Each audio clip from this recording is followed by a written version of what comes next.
Welcome to Biblical Greek. In this lesson, we're going to review Greek 1. You know what happens when we leave Greek aside for a couple of months or Christmas break? We tend to lose some of those things that we spend so much time memorizing, like paradigms and pronunciations and those, intricacies of this paradigm and that paradigm. So, very quickly, we're going to review for your benefit, but keep in mind, I'm not going to be teaching every one of these lessons in this video. It's simply a review. So, where do we begin? We begin with the alphabet. Remember the alphabet? Abagada A, Z A T E, Kalamana Aksa O, Parasata U, Fiki Ipsi O. Now, this is the Greek alphabet. And the reason we memorize it by the pronunciation is because it's easier for you to pronounce the words. When you see the words, you don't have to go from alpha, beta, gamma, delta, epsilon. You're going by the sound, which is A, B, G, D, A. Many of the students told me how easy it became for them to pronounce the words, to read the letters. Even if they didn't understand what they were reading the Greek New Testament by the second, third week of class. So go over your pronunciations again of our Greek alphabets. Okay. Also remember the diphthongs, the A sound, or E. Again, A sound, O, E, the Oi sound, or U, E, the Ui sound, and so on and on. So keep that in mind. Also, as we move further along, we're talking about the Greek verbal system, starting with the present active indicative. Okay, remember the present active indicative, which is oes a amen ete usen. Oes a is a singular, first person, second person, third person. Amen ete usen as the plural, first person, second person, third person of the present active indicative verb. All right? Moving along, future. And again, we're going through Dr. Black's book, which is the third edition of Learn to Read New Testament Greek. So it's all coming from there, and it's all laid out. So next thing is the future. Future, all you have to do is add the sigma, before the ending. So, luso, I will lose. Luses, you will lose. Luse, he, she, it will lose. Lusamen is we will lose. Lusete, you all or y'all will lose. And lususen, they will lose. Future, how easy is that? Keep in mind those amalgamations in the future tense. It's found on page 19. When there's a p, b, f before the s, it becomes ipsi. So remember those, we talked about this, how those amalgamations where this alphabet combines with the sigma, it takes on a new alphabet. Or the k, g, k plus s becomes iksi. And then t, d, th, with the s, again, it's t sound. So keep those things in mind. Moving along, present active indicative of Amy, I am, or to be. Remember, Amy a estin, esmin este esin. And that is your, I am. You are, he, she, it is. We are, y'all are, they are. Okay? Remember those things. Let's keep moving. To the nouns of the second declension. We begin with the noun of the second declension because it is far more popular. How is it laid out? You have the singular table, you have the plural, nominative, vocative, accusative, genitive, dative. Dr. Black in his book goes by nominative, genitive, dative, accusative, vocative. I go by nominative, vocative, accusative, genitive, dative. Either way. How does it go? Os, oi, a, oi, on, us, u, on, o, ois. Keep that in mind. Moving along. And again, there are some others here as well. The neuter, which is on, oo, on, oo, on, ois, which is the neuter of the second declension noun. Okay? And now we're moving along to chapter 5, nouns of the first declension. Nouns of the first declension, well, they begin with those that have the ah ending, those feminine nouns that have the a endings. So there's a difference there. And then masculine nouns that have the a's or the as endings. Keep the differences in mind. And then moving along to the definite articles. How does the definite article go? Remember, we have the masculine, singular plural, feminine, singular plural, and neuter, singular plural. So masculine would be hahoi, tontus, tuton, totois. Feminine, singular, plural. Again, we're going by nominative, accusative, genitive, dative. No vocative. Vocative, if you remember, is an address, so they don't require a definite article. So is he, hi, ten, tas, tes, ton, te, tais. And the neuter, singular first, and then the plural. Again, the order is nominative, accusative, genitive, dative. No vocative. It's tota, tuton, to, tois.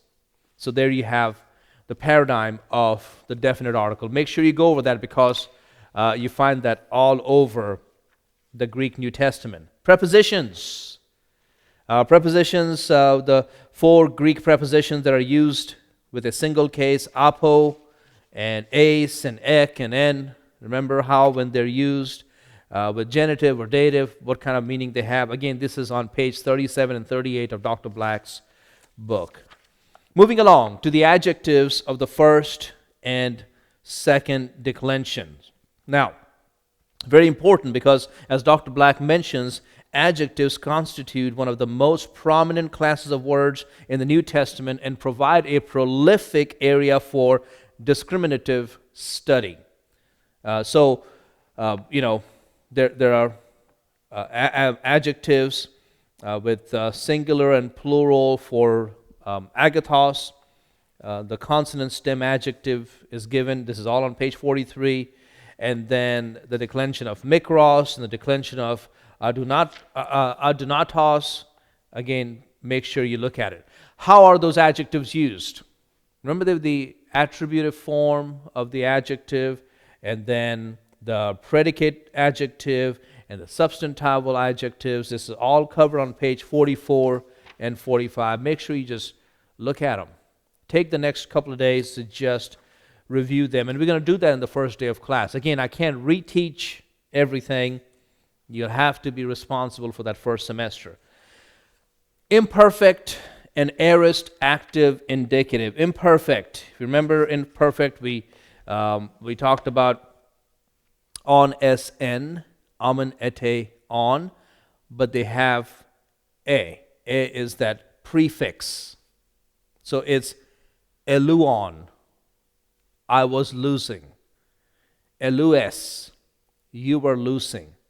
Eluen, he was losing, or she, it was losing. Eluomen, we were losing. Eluete, you were losing. Eluon, they were losing. So there's a prefix and then there's a suffix. A, on. Every one of them has a as a prefix, but on, sn, amen, ete, on. And also for the aorist, active indicative, that's where you still have the prefix, except the suffix is a little different. It is just like the future, but it's sa, sen, samen, sate, san, and this is found on page 50. Make sure you spend some time looking at that. First and second aorist. Second aorist stems. They're found on page 52 and 53. Again, very important to study. Remember we talked about the prepositions. Well, remember the apo, es, ek, en. But what do you do? Because there are prepositions with single case. But how about prepositions with two cases? You have dia, which appears as a genitive, but it also appears as an accusative. So dia can be through or dia can be because of. Kata can be against as a genitive, or it can be according to as an accusative. This is all found on page 58 and 59. Okay? And then meta and peri and hooper and hoopaw. Then there are prepositions with three cases. Epi, para. And make sure you look at all of these cases. And again, when that amalgamation happens, certain letters are dropped, and that's covered on page 60 of Dr. Black's book. The last thing we covered in Greek 1 were the personal pronouns. Again, personal pronouns are very important. Again, the word noun is derived from the Latin pro and nomen, which means for a noun. So we know that. Pronoun is a word used instead of a noun. And we have the declension of the personal pronoun of the first person, ego. Okay? Ego, eme, emu, emoi, and hemes is the plural. Hemes, hemas, hemon, hemin. Make sure you look at that as well. And then there's the personal pronoun for you, su, su, se, su, soy, and humes. We're talking about the plural. Humes, humes, humas, humon, humin. And so, seems like a lot, but it really is not. Once you take the time to sit down with this book and just look at it, go through those chapters, read those paragraphs. Don't skip things. Just spend some time reading through it. Make notes. What you learned in those 7 weeks last year will come back to you. And guess what? Put them away. Go back to it the next day or that evening. Read it through again. And what you will realize is all that is still up here, and it'll come back to you. I've had to do the same thing, because sometimes I'll get busy with projects and articles that I'm writing or book I'm working on right now. I have to do the same thing. I have to sit down with Dr. Black's book or J.W. Wenham's The Elements of New Testament Greek, and I'll just sit there and read it. I know it may seem like a boring thing to do, but no, I'm refreshing my Greek. I'm bringing it back. And before you know it, yeah, it's still there. It just needed to be brushed up. Also look at the vocabulary. Remember all the vocabularies that we covered? And all those are also going to be available on the portal. These videos explaining each of these paradigms: present active indicative, future active indicative, imperfect, aorist, noun, second declension, first declension, prepositions, adjectives, all these videos are waiting for you on the portal. Go watch them. And it'll bring everything back to you. And I will be uploading the videos for the next that is coming in Greek 2. And we're going to begin with the perfect and the pluperfect. Don't let that overwhelm you. You'll catch on. And so, looking forward to having you in the class. If you have any questions, send me an email. If your questions about the class or questions about the textbook, I'll be glad to explain to you. But it's going to come back to you. Take the time to read the textbook, watch those videos, and I'm here to help you. Looking forward to class starting on Tuesday.